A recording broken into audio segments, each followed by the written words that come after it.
This video sponsored by EduQuest. இது online courses provide பண்ணுற கம்பெனி. இதில் நிறைய ஆன்லைன் கோர்சஸ் இருக்குது. Advance marketing combo, digital marketing student combo, accounting and GST combo, advanced stock marketing, இன்னும் நிறைய கோர்சஸ் இருக்குது. இந்த வீடியோ உங்களுக்கு ரொம்ப யூஸ்ஃபுல்லாக இருக்கும். இதோட லிங்க் உங்களுக்கு டிஸ்கிரிப்ஷனில் கொடுக்குறேன். தேவைப்படுறவங்க யூஸ் பண்ணி பாருங்கள். The struggle to find courses that truly speak your language, it's finally over.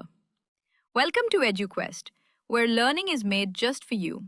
At EduQuest, we bring you a wide range of online courses, from career building programs to skill boosting masterclasses, all in your regional language. Because we believe language should never be a barrier to success. Our courses are tailor made after understanding what today's learners really need. So why wait? Start learning the smarter, simpler way only with EduQuest. Visit eduquest.courses and explore your next course today. And hey, don't miss out on our exciting offers and promotions. Bharat bandh, சென்னையில் பாதிப்பு இல்லை. அரசு பேருந்துகள் 100% இயக்கம். நாடு முழுவதும் இன்று பாரத் பந்த் நடைபெறுகிறது. தமிழகத்திலும் பாரத் பந்த் நடக்கும் என்று தொழிற்சங்கங்கள் எச்சரித்திருக்கின்றன. ஆனால் சென்னையில் இன்று அரசு பேருந்துகள் 100% இயக்கும் என்று தமிழ்நாடு அரசு போக்குவரத்து துறை தெரிவித்திருக்கிறது. ஆனால் தமிழக கேரள எல்லையிலும் புதுச்சேரியிலும் பந்த் தாக்கம் இருக்கிறது. இந்தியா இன்று 22வது பொது வேலை நிறுத்தத்தை சந்தித்திருக்கிறது. பந்தின் ஒரு பகுதியாக நாடு முழுவதும் சுமார் 25 கோடி தொழிலாளர்கள் போராட்டங்களில் ஈடுபட உள்ளனர் என தொழிற்சங்கங்கள் தெரிவிக்கின்றன. தமிழகத்தில் தலைநகரான சென்னையிலும் தொழிற்சங்கத்தினர் போராட்டத்தில் ஈடுபட உள்ளனர். குறிப்பாக போக்குவரத்து தொழிலாளர்கள் வேலை நிறுத்தத்தில் ஈடுபட இருந்தனர்.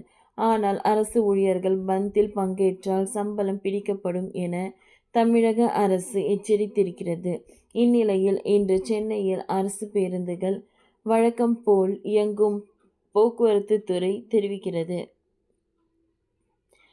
அதாவது தமிழகத்தில் பல்வேறு பகுதிகள் பேருந்துகள் சீராக இயக்க நடவடிக்கை. சென்னையில் பேருந்து சேவைகள் எந்த பாதிப்பும் இல்லை. சென்னையில் 32 பணிமனையில் இருந்து வழக்கம் போல் 650 மேற்பட்ட வழித்தடங்களுக்கு பேருந்துகள் இயக்கப்படுகிறது என போக்குவரத்து துறை தெரிவித்திருக்கிறது. ஆனால் அரசு ஊழியர்கள் போராட்டத்தில் ஈடுபட்டால் சம்பளம் கொடுக்கப்பட மாட்டாது என்றும், ஒப்பந்தம் மற்றும் தற்காலிக பணியாளர்கள் போராட்டங்களில் பங்கேற்றால் அவர்கள் பணி நீக்கம் செய்யப்படுவார்கள் என்றும் தமிழக தலைமை செயலாளர் முருகானந்தம் எச்சரித்தார்.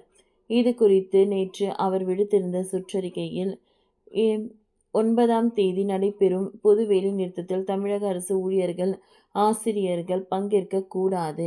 மீறி பங்கேற்றால் துறை ரீதியான ஒழுங்கு நடவடிக்கையுடன் நோ ஒர்க் நோ பே என்ற அடிப்படையில் இன்று ஒரு நாள் சம்பளம் வழங்கப்படாது.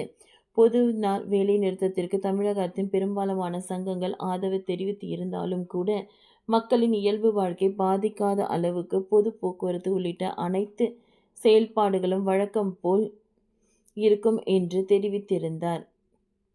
மறுபுறம் தமிழகத்தில் இருந்து கேரளாவுக்கு இயக்கப்படும் அரசு பேருந்துகள் தமிழக எல்லை வரை மட்டுமே இயக்கப்படுகிறது.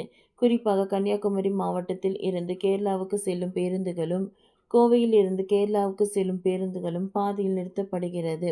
புதுச்சேரியில் முழு அளவில் வேலை நிறுத்தம் செய்யப்பட்டிருக்கிறது. பேருந்து, ஆட்டோ சேவைகள் பாதிக்கப்படுகின்றன. ஓகே ஃப்ரெண்ட்ஸ், இந்த வீடியோ உங்களுக்கு யூஸ்ஃபுல்லாக இருந்ததுன்னா லைக் பண்ணுங்கள், ஷேர் பண்ணுங்கள், சப்ஸ்கிரைப் பண்ணுங்கள். தேங்க்யூ.